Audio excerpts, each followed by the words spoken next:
चुनाव की दुनिया में रिप्रेजेंट करने वालों को चुनने के लिए कई सारे सिस्टम्स होते हैं। एक कॉमन सिस्टम है फर्स्ट पास द पोस्ट या एफपीटीपी। एफपीटीपी को समझना बहुत जरूरी है, खासकर यूपीएससी जैसे एग्जाम्स के लिए। इस सिस्टम का सीधा इंपैक्ट है कि इंडिया दुनिया का सबसे बड़ा डेमोक्रेसी कैसे फंक्शन करता है। एफपीटीपी को विनर टेक ऑल सिस्टम भी कहते हैं। इस सिंपल सिस्टम की रूट्स ब्रिटिश हिस्ट्री में है।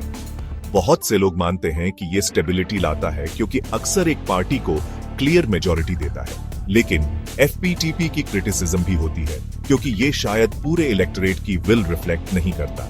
एफपीटीपी की डिटेल्स जानना उन सब के लिए इंपॉर्टेंट है जो पॉलिटिकल साइंस या पब्लिक एडमिनिस्ट्रेशन में इंटरेस्टेड है। ये खास तौर पर यूपीएससी एस्पिरेंट्स के लिए ट्रू है क्योंकि ये इंडियन पॉलिटी सिलेबस का एक बेसिक पार्ट है। एफपीटीपी सिस्टम एक सिंपल प्रिंसिपल पर चलता है। जिस कैंडिडेट के सबसे ज्यादा वोट्स होते हैं एक कंस्टिट्यूएंसी में, वो जीत जाता है। इमेजिन करो एक रेस जहां जो रनर सबसे पहले फिनिश लाइन क्रॉस करता है, चाहे मार्जिन कुछ भी हो, उसे विनर डिक्लेयर किया जाता है। एफपीटीपी भी ऐसे ही काम करता है। इंडिया के कॉन्टेक्स्ट में हर वोटर एक वोट कास्ट करता है अपने चोजन कैंडिडेट के लिए अपने कंस्टिट्यूएंसी में। जो कैंडिडेट सबसे ज्यादा वोट्स लेता है, इवन अगर वो कास्ट हुए टोटल वोट्स का मेजॉरिटी नहीं भी है, वो उस कॉन्स्टिट्यूएंसी का इलेक्शन जीत जाता है। पार्लियामेंट का ओवरऑल कंपोजिशन डिसाइड करने के लिए ये प्रोसेस सभी कंस्टिट्यूएंसीज में रिपीट होता है। एफपीटीपी का एक सबसे बड़ा एडवांटेज है इसकी सिंप्लिसिटी। वोटर्स और इलेक्टोरल मशीनरी दोनों के लिए इसे समझना और इंप्लीमेंट करना इजी है।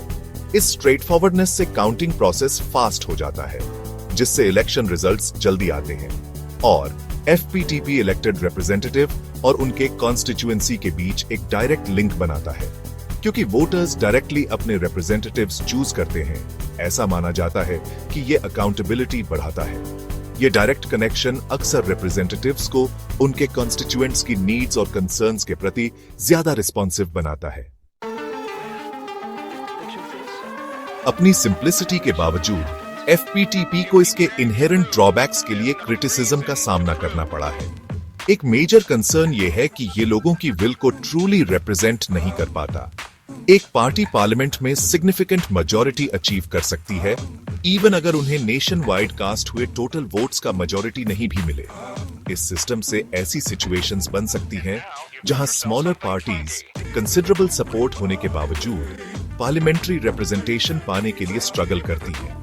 इसके अलावा क्रिटिक्स आर्ग्यू करते हैं कि एफपीटीपी कम्युनल डिविजन्स को बढ़ा सकता है। ऐसा तब होता है जब पार्टीज अपने कैंपेन्स को एक कंस्टिट्यूएंसी के स्पेसिफिक कम्युनिटीज को अपील करने के लिए टेलर करती है, पोटेंशियली ब्रॉडर नेशनल इंटरेस्ट्स को ओवरलुक करते हुए।